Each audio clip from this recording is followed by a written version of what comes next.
what's up everybody? Just sitting here in the shop, you know, just talking about some fishing stuff. I was thinking about a video to do, and I wanted people to know, and I get a lot of questions about, you know, what braid do you use on your spinning reel, or what braid do you use on your bait caster. A lot of people don't even know that a lot of us use braid on a spinning reel, and tie a leader to that. So this is going to be real basic, but I want to tell you about the two braids that I use primarily on everything I throw. So first off, let me tell you about Berkley X5 and X9. So these two braids are really different. X9 has got 9 strands. It's a lot stiffer. It's a much stouter. It's made for heavy cover, in my opinion. It casts really good, especially, you know, if you're throwing a frog, or if you're flipping heavy cover and stuff like that. But you know, you can tell here the difference. I mean, this is 65 versus 10-pound test, but that line right there is, I don't know if you can see that, but you can tell it's just stiffer. It's made, this is 65 pounds, so this is what I'm going to use punching mats or any kind of heavy cover I'm flipping. Primarily punching is what I'm going to use this for. Don't really do a whole lot of that here where I live in the Ozarks, but X9 is great for that. It's really nice. It's just a stouter braid. You can't go wrong with it. It's awesome stuff. Now, this is what I really want to talk about, is X5. And what do you, okay, let me go back to the X9 real quick.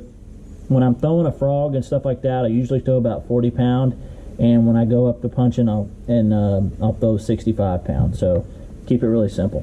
I want to talk about X5. X5 has got 5 strands. It's a much smoother casting braid, just because it's a more finesse style. It's only got 5 strands in it. So another thing that I do when I throw braid is I always use a line color that I can see, and Berkley has white, and white's perfect.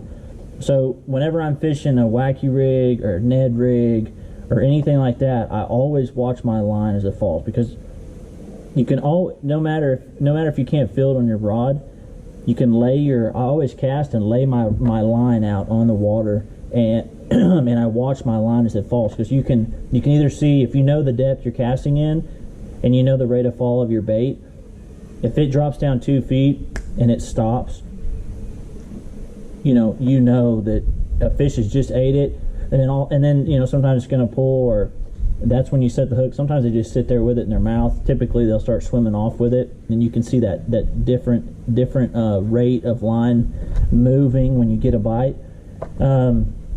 It's just so much easier to fish when you can see your line. So I highly suggest X5 braid, Berkley braid, and make sure you get a color you can see, because it makes a huge difference when you're fishing. Now you might ask, why do we throw braid on a spinning rod? Number one is you can cast it twice as far, maybe 3 times as far, and you can feel 10 times better. If I'm throwing a shaky head, I can feel a bite way before you, if you're throwing just straight fluorocarbon or whatever, mono or something like that. So the feel's great. Now here's the thing: when you use braid to a fluorocarbon leader, there's no need in pop setting the hook.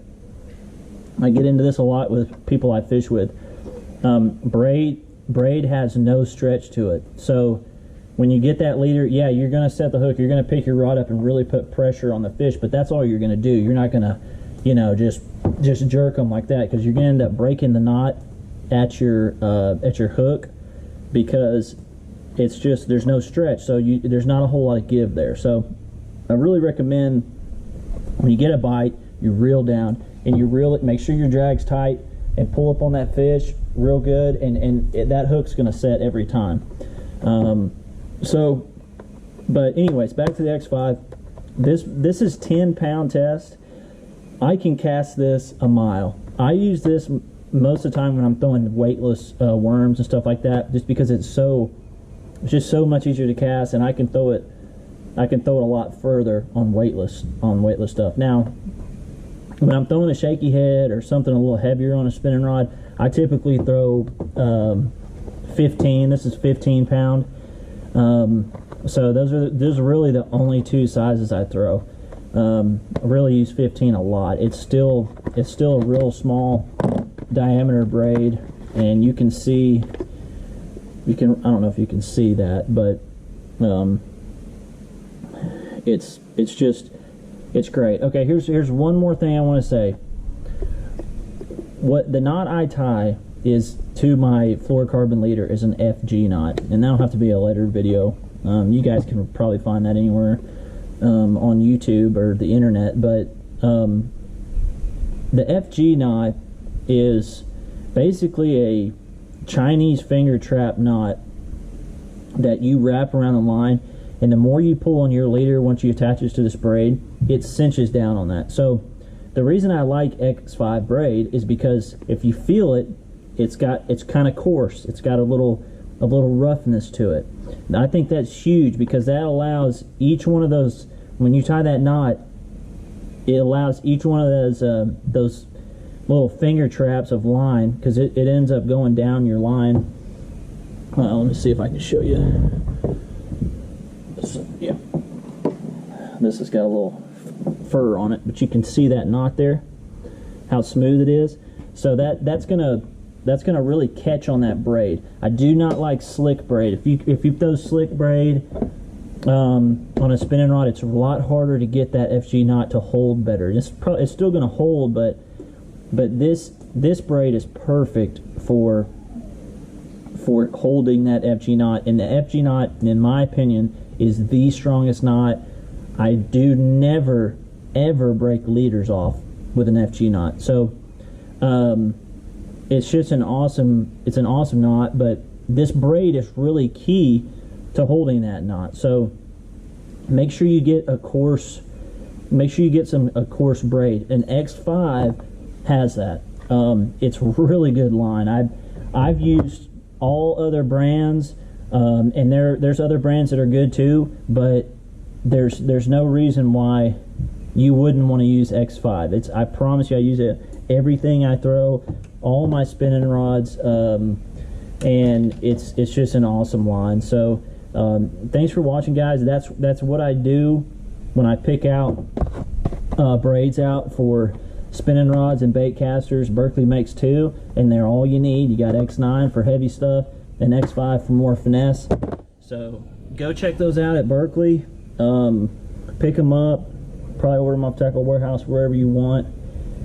But just remember to find the right braid.